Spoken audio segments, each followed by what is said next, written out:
अगर आप पहली बार माँ बन रही हैं तो आपके लिए ये जानना ज़रूरी है कि इंटरनल चेकअप के दौरान क्या होता है और ये क्यों ज़रूरी है। तो इसके लिए वीडियो पूरी देखें और अगर पसंद आए तो लाइक ज़रूर करें। सबसे पहले बात करेंगे कि डॉक्टर इंटरनल चेकअप कैसे करती हैं। दोस्तों, इंटरनल चेकअप करने से पहले आपको डॉक्टर यूरिन पास करने के लिए कह देंगी, यानी कि पेशाब करने के बाद ही आपका इंटरनल चेकअप किया जाएगा। सबसे पहले डॉक्टर आपको बेड पर लेटने के लिए कहती हैं और इस दौरान आपको कमर के बल घुटनों को मोड़कर लेटना होता है।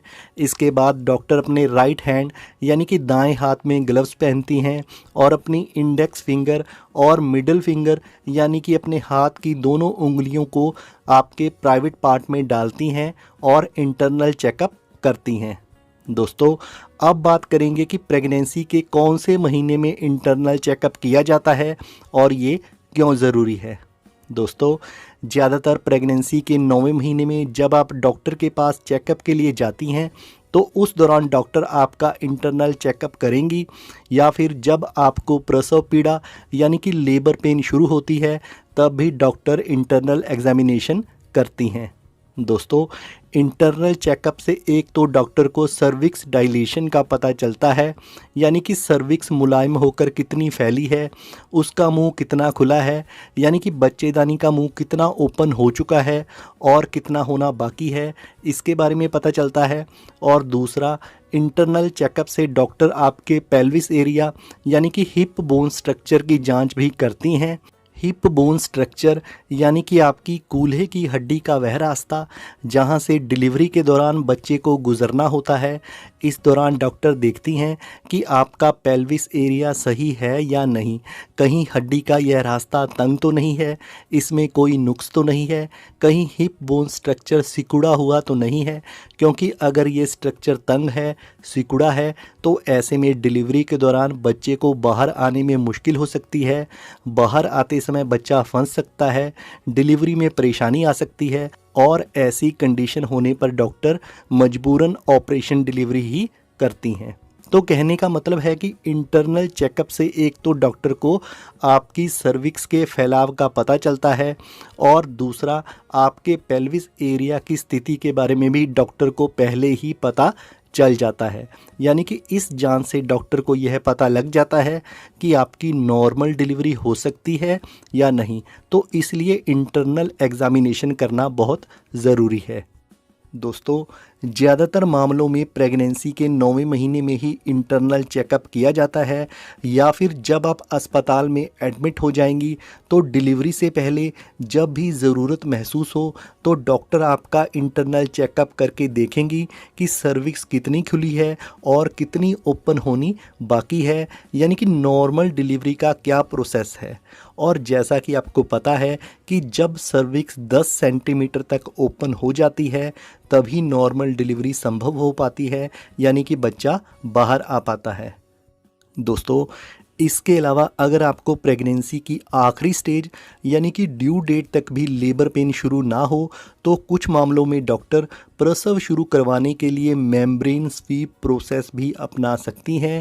इस प्रोसेस में डॉक्टर वेजाइना में फिंगर डालकर सर्विक्स के चारों तरफ अपनी उंगली घुमाकर बच्चे के आसपास मौजूद एमनियोटिक थैली की झिल्लियों को अलग कर देती हैं। और ऐसा करने से फ़ायदा ये होता है कि डिलीवरी प्रोसेस शुरू करने वाला प्रोस्टोग्लैंडिन नामक हार्मोन रिलीज़ होना शुरू हो जाता है और ये हार्मोन प्रसव शुरू करने में मददगार होता है। तो डॉक्टर इस प्रोसेस को शुरू करने के लिए भी वेजाइना में फिंगर डाल सकती हैं।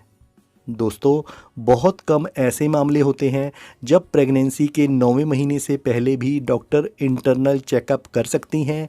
जैसे कि प्रेगनेंसी की पहली तिमाही में कई बार डॉक्टर इंटरनल चेकअप कर सकती हैं और इस दौरान डॉक्टर देखती हैं कि योनि में किसी तरह का इन्फेक्शन तो नहीं है, सर्विक्स का म्यूकस डॉट अच्छी तरह से बंद हुआ है या नहीं, प्रेगनेंसी की शुरुआत में स्पॉटिंग या मरोड़ की दिक्कत हो तो भी डॉक्टर आपको वेजाइना के ज़रिए ट्रांस वेजाइनल स्कैन करवाने के लिए कह सकती हैं। इसके अलावा अगर प्रेगनेंसी में कोई कॉम्प्लिकेशन है, ब्लीडिंग हुई है, वेजाइनल इन्फेक्शन है, योनि में कोई असहजता है, कोई गांठ है, कोई प्रॉब्लम है तो उस केस में जांच के लिए डॉक्टर इंटरनल एग्जामिनेशन कर सकती हैं। दोस्तों, वैसे डॉक्टर इंटरनल टेस्ट जितना हो सके कम ही करती हैं।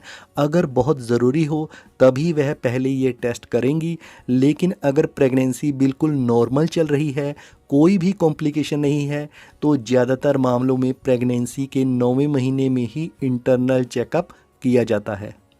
दोस्तों, अब बात करते हैं कि इंटरनल चेकअप के दौरान क्या कोई दर्द होता है या नहीं।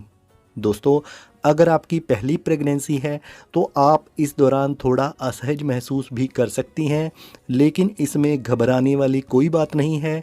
इंटरनल चेकअप के दौरान जब डॉक्टर अपनी दोनों फिंगर आपकी वेजाइना में डालती हैं तो आपको बिल्कुल हल्का सा दर्द महसूस हो सकता है। अगर उस समय आप बिल्कुल शांत रहती हैं, अपनी बॉडी को बिल्कुल रिलैक्स छोड़ देती हैं, अपने पेट, कूल्हों, श्रोणि और जांघों की मांसपेशियां ढीली छोड़ देती हैं, तो आपको मात्र हल्का सा दर्द होगा। लेकिन अगर इस दौरान आप अपनी मसल्स को टाइट कर लोगे तो आपको थोड़ा ज़्यादा दर्द महसूस हो सकता है।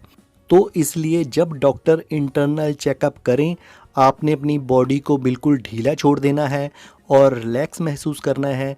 यदि चेकअप के दौरान कभी आपको असहजता या दर्द महसूस हो तो अपनी डॉक्टर को ज़रूर बताएं।